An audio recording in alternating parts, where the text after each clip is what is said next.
ustedes en esta mañana. Damos muchas gracias a Dios por este privilegio, esta gran oportunidad. Vamos entonces a continuar con el estudio intensivo del libro de San Juan. Vamos a leer del capítulo 2, versículo 13 y hasta el versículo 25, donde dice de esta manera: en el nombre de Jesucristo. Y estaba cerca la Pascua de los judíos. Comienza diciendo, versículo 13: y subió Jesús a Jerusalén, y halló en el templo a los que vendían bueyes y ovejas, palomas, y a los cambiadores. Escuche usted, porque ahí vamos o campistas, como le llama la versión del 60. Vamos a tratar de comprender esto. Estaban los campistas o cambiadores sentados, y preparó un azote de cuerdas, echólos a todos del templo. Los echó a todos, a los que vendían ovejas, a los cambiadores. Les volteó las mesas con todo y dinero a los que vendían, y les dice: quitad de aquí esto, y no hagáis de la casa de mi padre casa de mercado. Entonces se acordaron sus discípulos que escrito está: el celo de tu casa me conmovió. Y los judíos respondieron, dijéronle: ¿qué señal nos muestras para poder hacer esto? Le responde Jesús: destruyo yo este templo y lo puedo levantar en 3 días. Lo levantaré en 3 días. Dijeron luego los judíos: en 46 años fue edificado este templo, y tú en 3 días lo levantarás. Mas él hablaba del templo, o sea, del cuerpo, porque por tanto cuando resucitó de los muertos, sus discípulos entonces se acordaron que había dicho esto, y creyeron a la escritura y la palabra que Jesús había dicho. Y estando en Jerusalén en la Pascua, el día de las fiestas, muchos creyeron en su nombre, viendo las señales que hacía. Mas el mismo Jesús no se confiaba a sí mismo de ellos, porque él conocía a cada uno de ellos, y no tenía necesidad de que nadie le dijera ni le diera testimonio del hombre, porque él sabe lo que hay dentro del corazón del hombre. En este relato que encontramos en esta porción de la Biblia, del capítulo 2, 13 al 25, y notamos que esto sucede históricamente dentro de una festividad judía, primeramente, o sea, la Pascua. Los judíos escogían en el 10º día del mes de Nisan, que era el mes en que se celebraba la Pascua, y se celebraba el 14º día del mes 4, o sea, 4 días después aproximadamente era cuando sacrificaban el cordero, y lo hacían entre las 3 y las 6 de la tarde.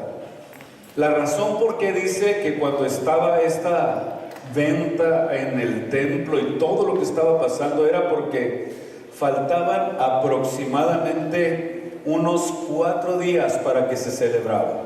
O sea que mientras llegaba la Pascua y faltando 4 días, porque se celebraba cuando el día 10º del mes, y la Pascua, o sea, la venta que había allí, el suami que había en el templo, era el día 10, y el 14º del mes se celebraba la Pascua. O sea que faltaban 4 días aproximadamente. Y pues estaban aprovechando en las ventas, en las vendimias, faltaban 4 días. Hay que hacer dinero, hay que poner en el templo un suami para poder alcanzar ganancias. Esa era la idea de ellos.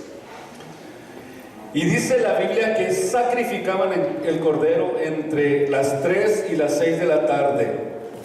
Y esta festividad era una conmemoración. Vean ustedes, esta festividad era la conmemoración de la liberación de la esclavitud que ellos habían vivido en Egipto. Y dice la Biblia que subió Jesús a Jerusalén. El viaje de Jesús a Jerusalén para la Pascua era una costumbre para cada judío mayor de 12 años como parte de su devoción y la más importante fiesta de los judíos. Y fue nada más y nada menos que instituida por Dios cuando los sacó de la tierra de Egipto, y duraba aproximadamente 7 días esta fiesta. Y la palabra Pascua significa pasar por encima, porque se refiere al día en que los judíos habían salido de la esclavitud de Egipto.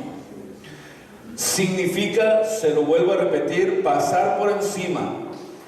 Y estaban ya por abandonar esa tierra de esclavitud, y ordenó Dios que pusieran sangre en los dinteles de sus puertas cuando estaban en Egipto, para que el ángel de la muerte, cuando pasara por sus casas, pasara por encima de su casa y que no pudiera tocarlos a ellos. Por cierto, la palabra Pascua en inglés es literalmente como lo que significa Passover. Entonces ustedes pueden darse cuenta que es lo que realmente significa la Pascua. Esto nosotros lo vemos en Éxodo 12, Números 9 y Deuteronomio capítulo 6, este acontecimiento. Y en esta ocasión se estaba celebrando ese acontecimiento. Y nosotros vemos ahora en los tiempos de Cristo que las cosas realmente ya habían cambiado. Cómo todo lo que Dios había establecido cuando los sacó de Egipto estaba completamente adulterado. Y en vez de hacerlo como una celebración, y la razón por la que fue instituida, nos damos cuenta que se había convertido en un mercado. Durante la celebración de la Pascua, venían a Jerusalén adoradores procedentes de todo lo que es la tierra de Israel, del Imperio Romano, del Mediterráneo y de muchas áreas por donde estaban esparcidos muchos de los judíos. Y debido a que muchos recorrían largas distancias, era muy difícil y también muy inconveniente traer consigo los animales para los sacrificios, debido a la lejanía por la que ellos venían para poder ofrecer sacrificio. Y entonces notamos que había mercaderes que eran oportunistas, que venían precisamente en esa temporada, o sea, aprovechaban la ocasión de ofrecer un servicio a través de esta forma. Y no solamente lo notamos aquí en esto, sino que también la idea era obtener cuantiosas ganancias. Se instalaban en los patios interiores del templo para vender animales a los viajeros, o sea, a los extranjeros. Y se requería que los que venían de las tierras de afuera, se requerían los servicios de los cambistas o los cambiadores. Y ellos tenían que hacer esto para poder pagar el impuesto al gobierno, el impuesto anual del templo tributado por cada judío devoto que fuera mayor de 20 años. Y nosotros notamos, por ejemplo, en el capítulo 17 del libro de Mateo esto, y ustedes lo van a comprobar conmigo, que era requerido que todos aquellos que venían a esta fiesta tuvieran ellos que utilizar a los cambistas para poder pagar impuestos. En Mateo capítulo 17, versículo 24, dice la Biblia que cuando llegaron a Capernaum, vinieron a Pedro los cobradores de los dracmas y dijeron: vuestro maestro no paga las 2 dracmas. Y él dice: sí. Y entrando él en casa, Jesús le habló antes diciendo: ¿qué te parece, Simón? ¿Los reyes de la tierra, de quienes cobran los tributos o los impuestos o el censo de sus hijos, o de los extraños? Pedro dice: de los extraños le dijo Jesús, luego me son francos. Entonces mandó que el Señor Jesucristo mandó a Pedro que fuera y hiciera una actividad importante para pagar los impuestos, o sea que era parte o era una requerencia. Y debía de entregarse en moneda nacional o en moneda de Israel. No podían pagar con moneda que no fuera sino solamente de Israel. O sea, con moneda extranjera no podían pagar los impuestos. Ahora veamos una cosa importante. ¿Quién era un cambista o un cambiador? Era una persona que cambiaba las monedas extranjeras a la moneda judía. O sea, como los dolareros de México, para que me entiendan. Y la razón por la que debían ellos de cambiar la moneda extranjera por la moneda judía era porque era la única moneda aceptada para el pago de los impuestos. O sea, los que venían de tierras extranjeras necesitaban cambiar su dinero a la moneda apropiada para poder pagar estos impuestos. ¿Y sabe qué era lo que hacían los cambistas? Cobraban una alta cuota por hacer el cambio. Es como si usted va a México y se encuentra gente que compra dólares, se los paga más baratos de lo que está en el mercado para obtener, ¿qué? Ganancias, o sea, aprovechar la ocasión para hacer riqueza o para cobrar. Y dice la historia y la Biblia que los cambistas cambiaban esto o lo hacían por una alta cuota para hacer el cambio. Y debido al gran número de viajeros y la naturaleza de esta festividad que se celebraba, todos los vendedores de animales, tanto los vendedores de animales como los cambistas, sacaban provecho de la situación para lograr grandes ganancias monetarias. ¿Y sabe qué hacían? Abusaban de esta gente.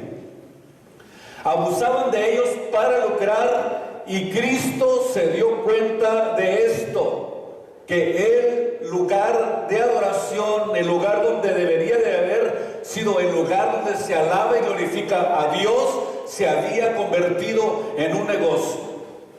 Y había una corrupción impresionante, una corrupción total alrededor de aquello que representaba la adoración a Dios. En lo que vea usted, también en este tiempo se han convertido muchas iglesias. Jesús dijo que el lugar donde estaba el altar, donde se debía de haber adoración, alabanza a Dios, se convirtió en, ¿qué dijo? Cueva de ladrones. Bien dicho, ustedes lo han dicho. Se convirtió en una cueva de ladrones. Y dígame usted, en este tiempo no hay muchas iglesias que las ha convertido verdaderamente en una cueva de ladrones y desvergonzados, que lo único que están haciendo es lucrar con la iglesia, lucrar con el sacrificio santo y puro de Cristo, y han convertido la iglesia en un negocio donde solamente les interesa sacar ganancias, donde lo único que quieren hacer es aprovecharse de la ignorancia de la gente, aprovecharse de la necesidad que tiene la gente de paz, de tranquilidad, de poder tener seguridad en su vida, y se aprovechan de la turbulencia que hay en el mundo para poder sacar ganancias personales, y han convertido el altar de adoración, el lugar donde Cristo Jesús es glorificado y exaltado, en una verdadera cueva de ladrones. Gloria a Dios. Gloria al Señor. Ladrones que dicen que hacen la voluntad de Dios, pero lo único que están haciendo es lucrando y sacándole provecho al sacrificio puro y santo de nuestro Señor Jesucristo. Por eso en este día, en este momento, Dios nos dice, tenemos que entender que el sacrificio de Jesús, que el sacrificio de Cristo fue puro y santo, y no debe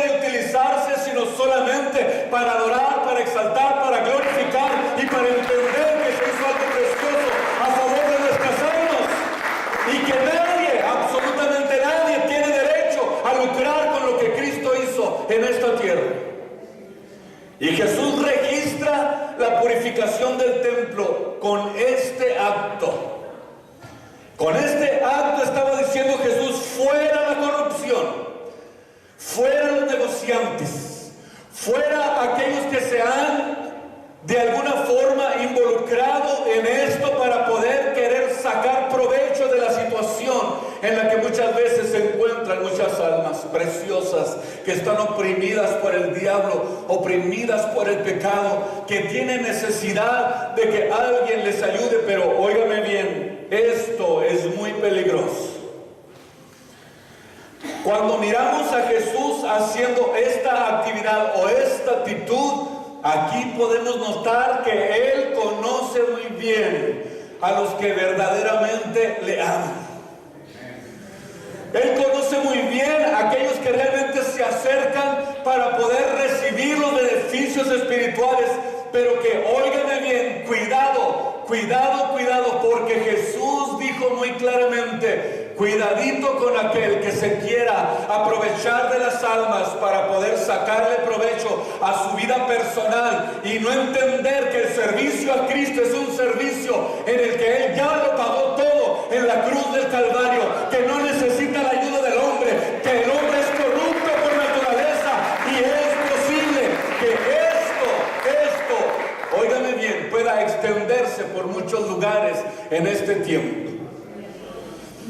Jesús estaba haciendo una purificación del templo, pudiéramos decir, fue el comienzo, fue el inicio de su ministerio. Y esta es la única ocasión en que Jesús se mostró intolerable. Pero intolerable, escuche muy bien, contra el pecado, contra el abuso.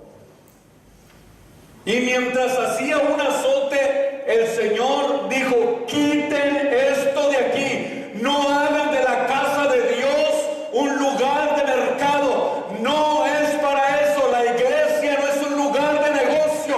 La iglesia es un lugar donde se habla la palabra de Dios con autoridad para que las almas se salven, para que el mundo conozca quién es Jesús.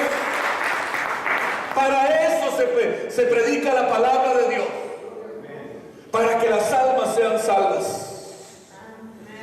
para que Cristo alcance a los perdidos, para que aquellos que están buscando paz para su vida espiritual la encuentren en la palabra de Dios.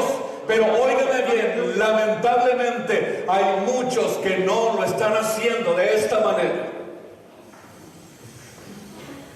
¿Y qué sucede?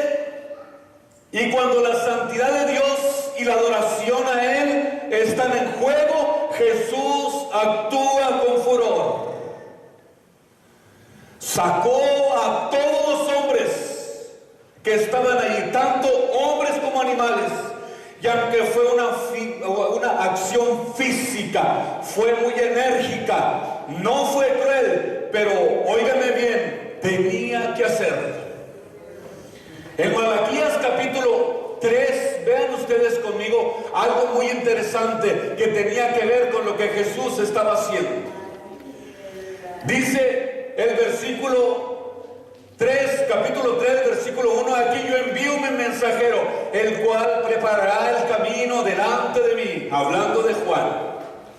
Y luego vendrá a su templo el Señor. Vendrá a su templo, a quien vosotros buscáis, y el ángel del pacto a quien deseáis vosotros. Aquí viene, dice el Señor de los ejércitos. ¿Y quién podrá sufrir el tiempo de su venida? ¿O quién podrá estar cuando Él se mostrare? Porque como el fuego purificador y como jabón de lavadores, y sentarse a afinar y a limpiar la plata, porque limpiará a los hijos de Leví, los afirmará como a oro, óiganle bien, y como a plata los hará pulirse, y ofrecerán ofrenda de justicia a Dios. O sea, Dios estaba preparando la purificación para que el hombre entienda que no es un asunto del hombre, es un asunto de Dios. Es Dios el que está haciendo el trabajo. En Zacarías 14, versículo 20, ahí mismo donde estamos, dice en aquel tiempo estará sobre las campanillas de los caballos, santidad a Jehová.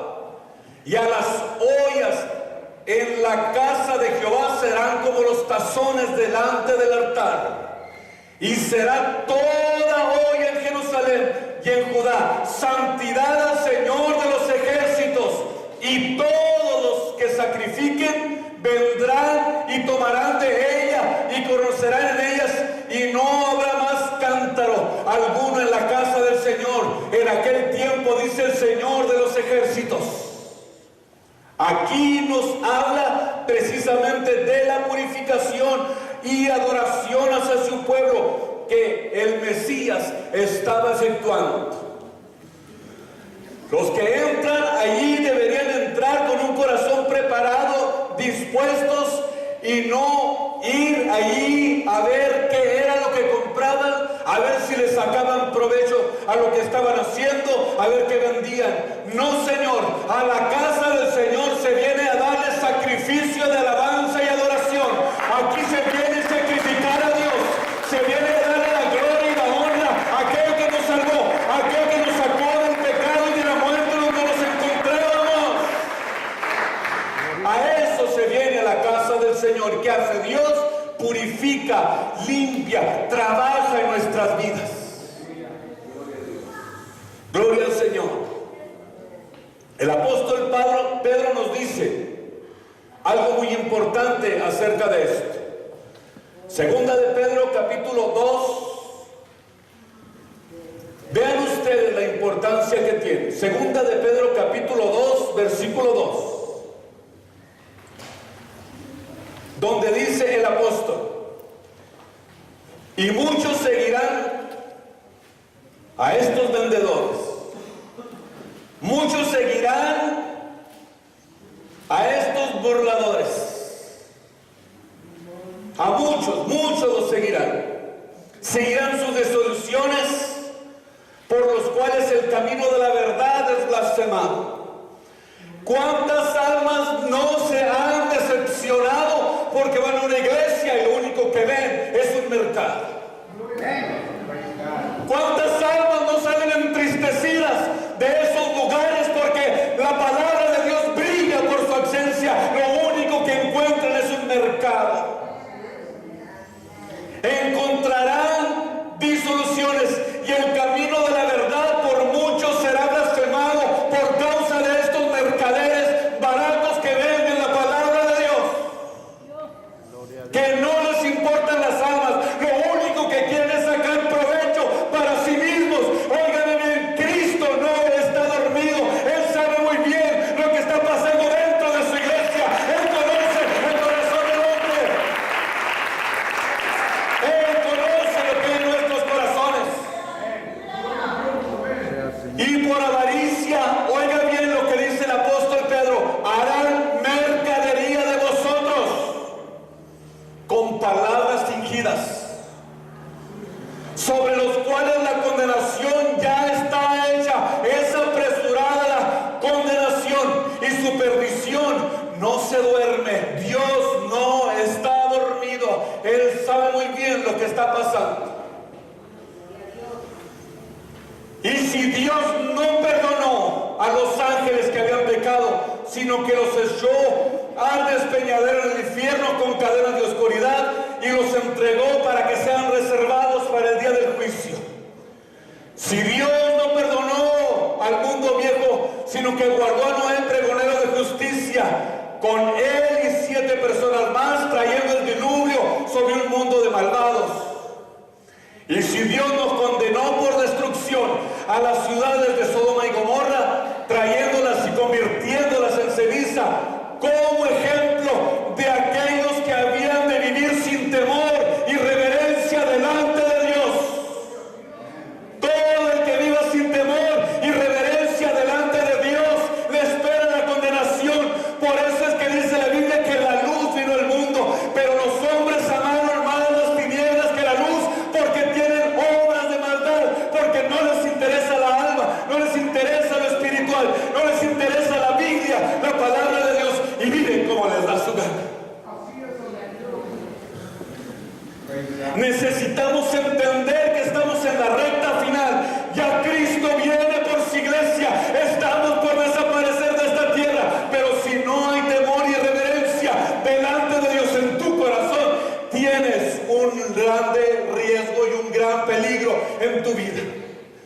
estás arriesgando demasiado. Gloria a Dios. Te estás arriesgando. Te estás arriesgando. Y si no te arrepientes, te la vas a lamentar por toda la eternidad. Si no te arrepientes, vas a lamentar no haber entendido que el camino de Jesucristo es un camino real, verdadero, auténtico, que vale la pena seguirlo, que es lo mejor que hay en esta tierra, que no hay nada mejor que servir a Jesús. ¿Cuántos dicen: yo quiero servir a Cristo, yo quiero amarle, yo quiero respetarle, yo quiero que haya pasión por él en mi corazón y en mi vida, que no importa lo que haga, que aunque sea el mejor músico, que aunque sea el mejor cantante, que aunque sea lo mejor, si no hay temor y reverencia delante de Dios, no eres nada. A Dios se le respeta y le ama, y se le ama, porque Él nos amó primero, porque Él demostró su amor por nosotros, porque Él nos amó con un amor sacrificial hasta la muerte. Él dio su vida para que nosotros pudiéramos ser restaurados. Dio su vida para levantarnos de la miseria y del pecado. ¿Por qué seguir en miseria? ¿Por qué seguir en pecado si tenemos delante de nosotros una salvación tan grande que muchos la desearían, que los ángeles del cielo, que las regiones celestes la miran y dicen: ¿cómo es posible? ¡Qué ingratos son los humanos! ¡Qué ingratos son los hombres! No han entendido lo que es la salvación, no han entendido lo que es el sacrificio de Cristo, no lo han entendido, no lo han entendido, no lo han entendido todavía.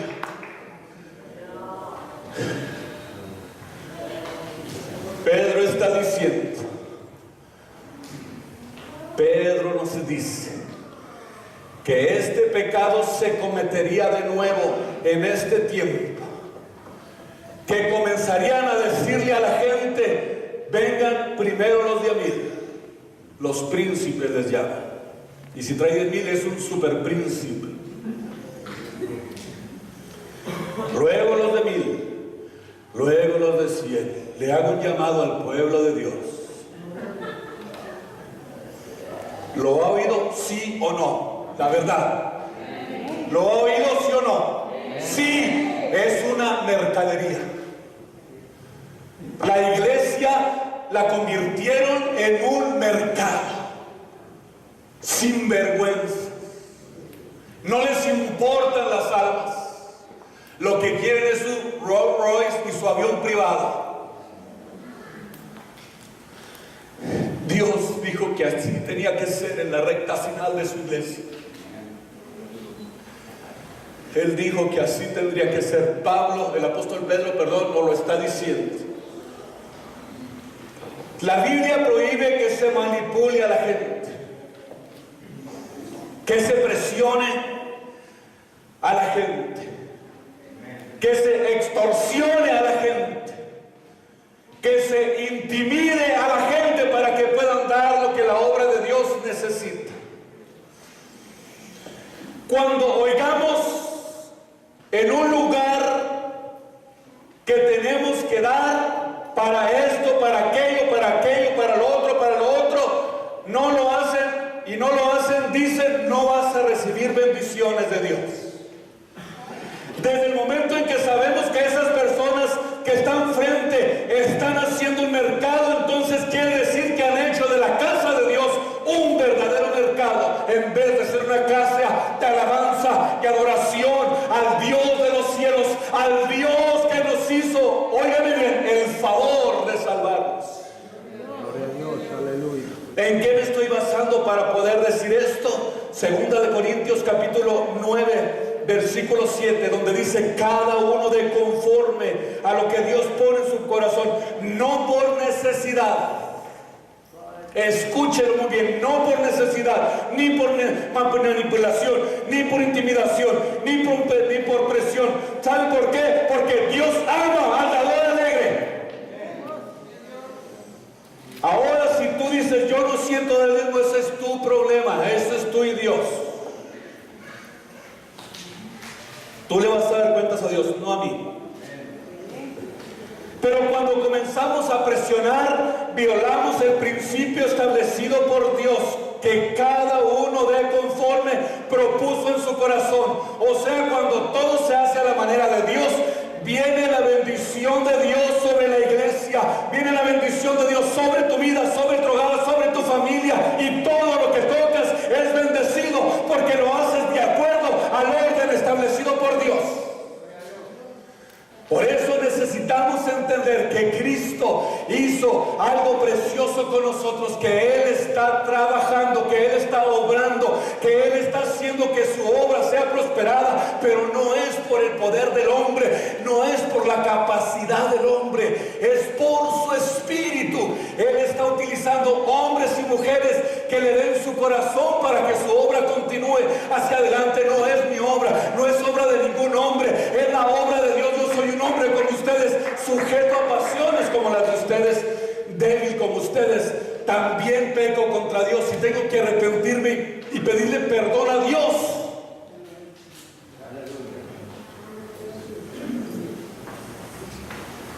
Pero Jesús, después de sacar a los mercaderes del templo,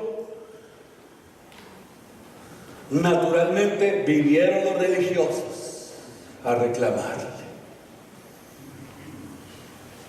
Las autoridades del templo muy probablemente eran representantes del Sanedrín. A Jesús le pedían algún tipo de señal milagrosa que justificara lo que había hecho. ¿Sabe por qué? Porque el business se les vino abajo.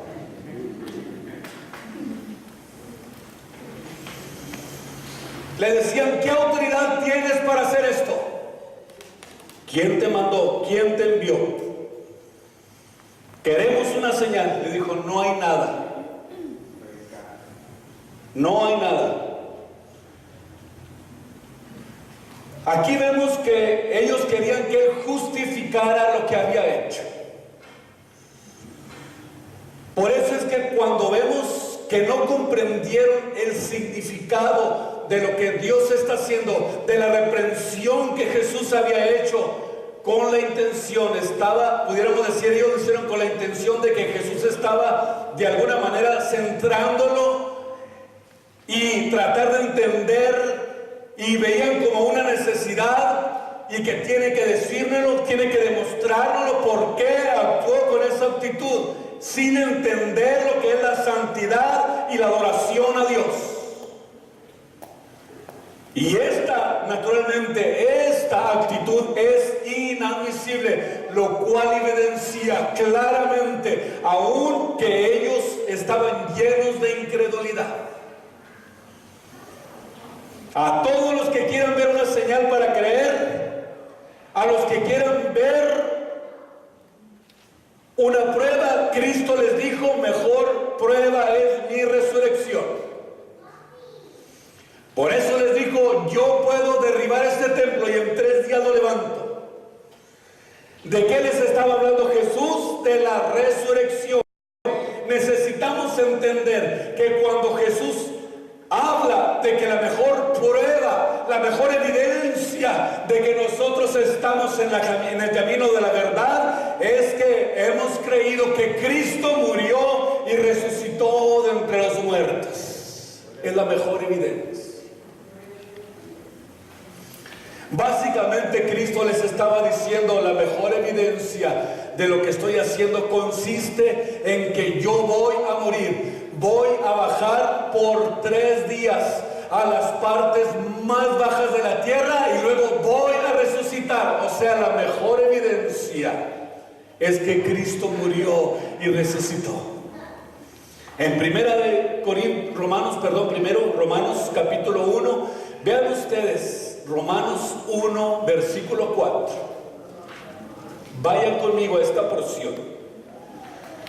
El cual fue declarado Hijo de Dios con poder, según el Espíritu de santidad, por la resurrección de los muertos de nuestro Señor Jesucristo. Y en 1 Corintios capítulo 1, versículo 22. Porque los judíos piden señales y los griegos buscan sabiduría. Óigame bien, mas nosotros predicamos a Cristo crucificado. A los judíos ciertamente tropezadero y a los gentiles locura.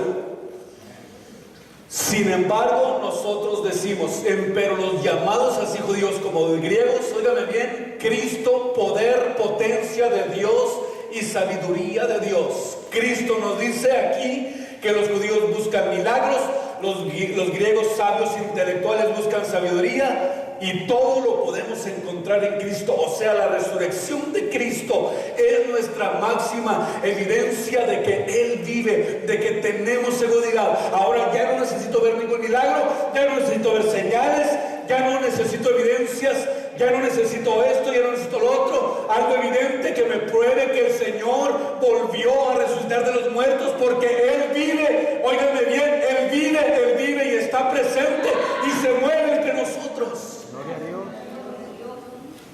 Vean ustedes cómo en la forma equivocada muchos creían en Él. Versículo 23 al 25.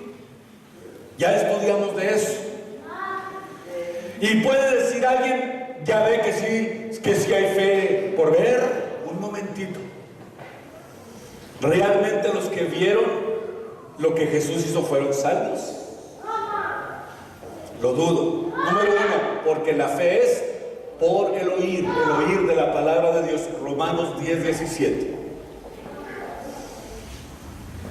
La fe es por el oír, y el oír de la palabra de Dios. No existe otra fórmula para la fe. Romanos capítulo 1, versículo 16. Porque no me avergüenzo, decía el apóstol Pablo, del Evangelio, porque es potencia de Dios para salvación, para salud, a todo aquel que cree.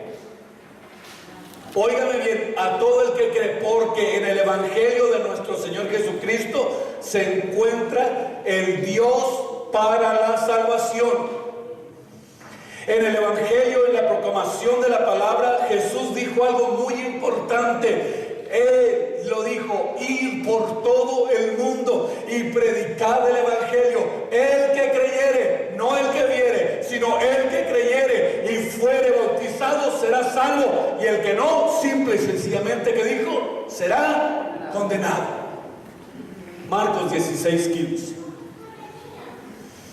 Siendo renacidos, decía el apóstol Pedro, de una simiente corruptible, siendo renacidos no de una simiente corruptible, sino de incorruptible. Primera de Pedro 1:23. Por la palabra que vive y permanece para siempre. Sin la palabra no podemos creer. Necesitamos entender que si no hay un nuevo nacimiento en nosotros, no vamos a poder ver el reino de Dios.